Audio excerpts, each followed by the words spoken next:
महामारी से जूझ रहा है। आज केवल भारतवर्ष ही नहीं जूझ रहा, हम लोग जानते हैं पूरा विश्व कोरोना के चपेट में है। इन सभी के बीच आज हमारा देश इन सभी कठिनाइयों, विषम परिस्थितियों और कठिनाइयों का सामना करते हुए भारत की 74वीं स्वतंत्रता वर्षगांठ मना रहा। 15 अगस्त भारतीय इतिहास का वह स्वर्णिम दिन है जब सदियों की गुलामी के बाद हमारा देश स्वतंत्र हुआ।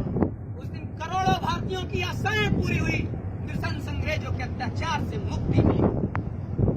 खुदीराम बोस, सुभाष चंद्र बोस, भगत सिंह, ऐसे अनेक नाम हैं, हजारों नाम हैं जिनके बलिदान से इतिहास के पन्ने भरे पड़े।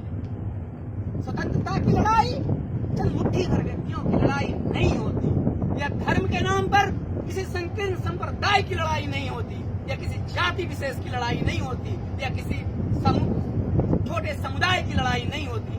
विभिन्न धर्मों के लोगों ने कंधों से कंधा मिलाकर यह लड़ाई लड़ी और 15 अगस्त 1947 को हमारा देश स्वतंत्र हुआ। मित्रों, हमारा देश स्वतंत्र अवश्य हुआ, लेकिन इसके लिए हमने अपने उपवन के कई सारे फूलों की कुर्बानियां देनी पड़ी।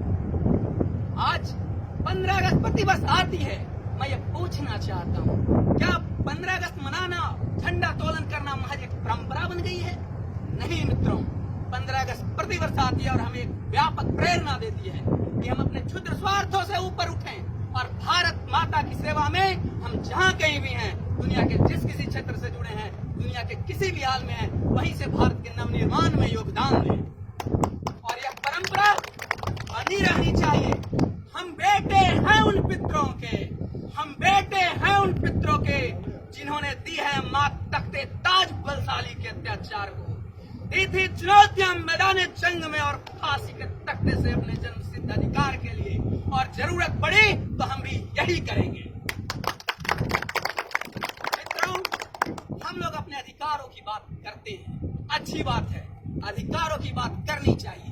We talk about our rights, but we don't bother about our duties, our responsibilities.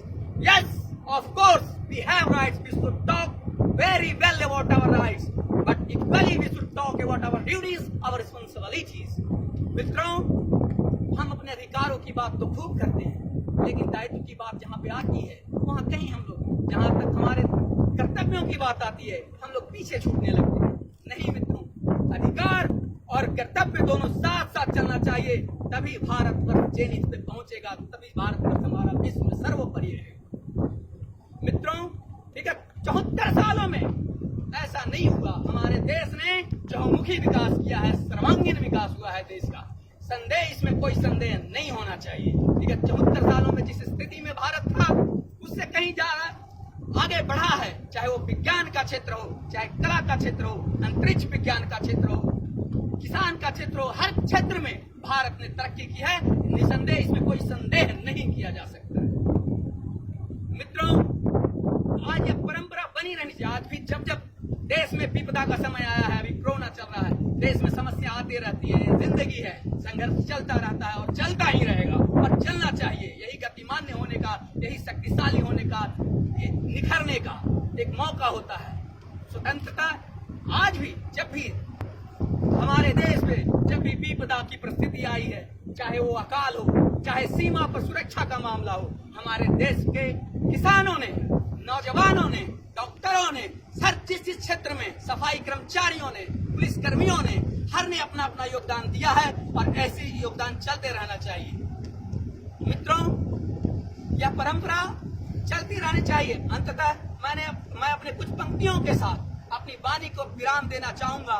हम रूखे टुकड़े खाएंगे, हम रूखे टुकड़े खाएंगे, भारत पे वारे जाएंगे, हम सूखे चने चबाएंगे, भारत की बात बनाएंगे, हम नंगे उम्र बिताएंगे, हम भारत पे जान लुटाएंगे और भारत पे मिट जाएंगे।